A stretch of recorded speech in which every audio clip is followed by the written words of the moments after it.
دنیا کی تاریخ زمین اور سمندروں پر ہونے والے تنازعات سے بھری پڑی ہے، لیکن اب یہ تنازعات سطح سمندر سے نکل کر اس کی گہرائی میں جاتے ہوئے دکھائی دے رہے ہیں۔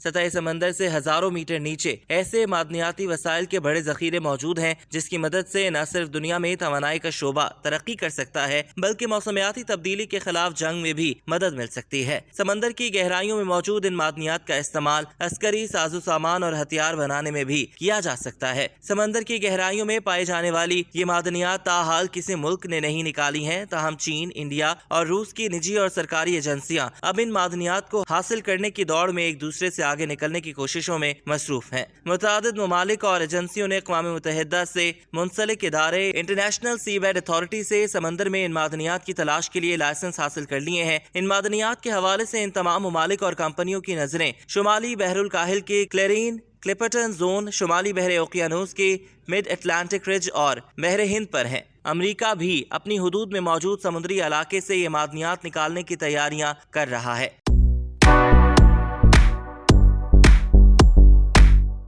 امریکہ نے اقوام متحدہ کے سمندری قوانین کے کنونشن پر دستخط نہیں کیے ہیں، اس لیے ان کی جانب سے اپنے ملک کی حدود میں موجود سمندر سے آگے نکل کر بین الاقوامی سمندری حدود میں معدنیات کی تلاش کی کوشش نہیں کی جا رہی۔ انٹرنیشنل سی بیڈ اتھارٹی کی جانب سے اب تک سمندر میں معدنیات کی تلاش کے 31 اجازت نامے جاری کیے گئے ہیں۔ ان میں سے 17 اجازت نامے ہوائی اور میکسیکو کے درمیان واقع کلیرین کلپرٹن زون میں معدنیات کی تلاش کے لیے جاری کیے گئے ہیں۔ کلیرین کلپرٹن زون میں پولی میٹالک کے ذخائر موجود ہیں جو کہ آلو کی شکل کا ایک پتھر ہے اور اس میں مینگنیز، کوبالٹ، نکل اور تانبا وافر مقدار میں موجود ہیں۔ ان معدنیات میں موجود لیتھیم اور گریفائٹ کا استعمال الیکٹرک گاڑیاں، سولر پینلز، پنچکیوں اور بیٹریاں بنانے میں ہوتا ہے۔ دنیا میں گہرے پانیوں میں موجود معدنیاتی ذخائر میں دلچسپی اس وقت بڑھی جب یہ بات سامنے آئی کہ ان کا استعمال دنیا کو ماحول دوست توانائی کی طرف منتقل کرنے میں مدد دے سکتا ہے۔ انٹرنیشنل انرجی ایجنسی کے مطابق الیکٹرک گاڑیوں کو عام گاڑیوں کے مقابلے میں ان معدنیات کی ضرورت 6 گنا زیادہ ہوتی ہے، جبکہ پن چکیوں کو بنانے میں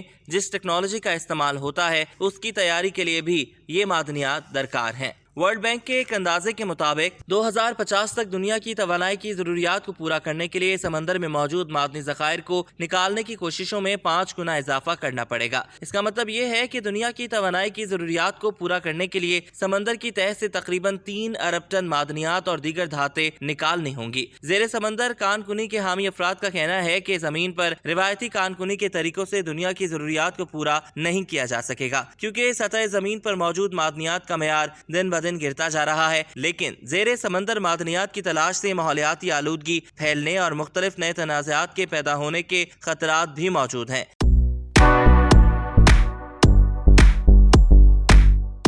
اس وقت دنیا میں سطح زمین پر موجود معدنیات نکالنے والے ممالک میں آسٹریلیا، چلی اور چین شامل ہیں۔ آسٹریلیا بڑے پیمانے پر لیتھیم، چیلی تانبا اور چین گریفائٹ پیدا کرتا ہے۔ گریفائٹ کا استعمال سمارٹ فونز اور کمپیوٹرز بنانے میں ہوتا ہے، جبکہ کانگو، انڈونیشیا اور جنوبی افریقہ بھی کوبالٹ، نکل، پلیٹینیم اور ایریڈیم کی بین الاقوامی مارکیٹ میں بڑے کھلاڑی تصور کیے جاتے ہیں۔ چین اپنی زمینی حدود سے باہر بھی ان معدنی ذخائر کو تلاش کرنے میں دلچسپی رکھتا ہے، جس کے سبب اس کے علاقائی حریفوں میں بے چینی بڑھ رہی ہے۔ اب چین نے زیر سمندر بھی معدنیات کی تلاش پر نظریں مرکوز کر رکھی ہیں۔ انٹرنیشنل سی بیڈ اتھارٹی کے مطابق چین کے پاس زیر سمندر معدنیات کی تلاش کے لیے 5 لائسنس موجود ہیں، جبکہ روس کے پاس 4 لائسنس ہیں۔ انڈیا انٹرنیشنل سی بیڈ اتھارٹی سے 2 لائسنس حاصل کر چکا ہے، جبکہ اس کی جانب سے مزید 2 لائسنس حاصل کرنے کی کوششیں جاری ہیں۔ ماہرین کے مطابق ان معدنیات کے حصول کی کوششوں میں اضافے کے سبب علاقے میں تناؤ میں اضافہ ہو رہا ہے۔ بین الاقوامی قابل تجدید توانائی ایجنسی کے مطابق چین دہائیوں سے ایسی ٹیکنالوجی پر کام کر رہا ہے جس سے ان معدنیات کو حاصل کرنے اور ان کو استعمال شدہ بنانے میں اسے کافی مدد مل رہی ہے۔ چین کے پاس اس وقت اچھے معیار کی گریفائٹ اور ڈسپروزیم کی 100%، کوبالٹ کی 70% اور لیتھیم اور مینگنیز کی 60% سپلائی موجود ہے۔ اس کے علاوہ چین نے ان معدنیات اور ان کو بہتر بنانے والی ٹیکنالوجی کی برآمدات پر پابندیاں عائد کر رکھی ہیں۔ چین کا کہنا ہے کہ ان اقدامات کا مقصد چین کی قومی سلامتی اور مفادات کا تحفظ کرنا ہے۔ دوسری جانب سائنسدانوں اور سمندری ماحول کے تحفظ کے لیے کام کرنے والے ماہرین دنیا کو خبردار کرتے ہوئے نظر آتے ہیں کہ زیر سمندر کان کنی کے ماحول پر منفی اثرات بھی مرتب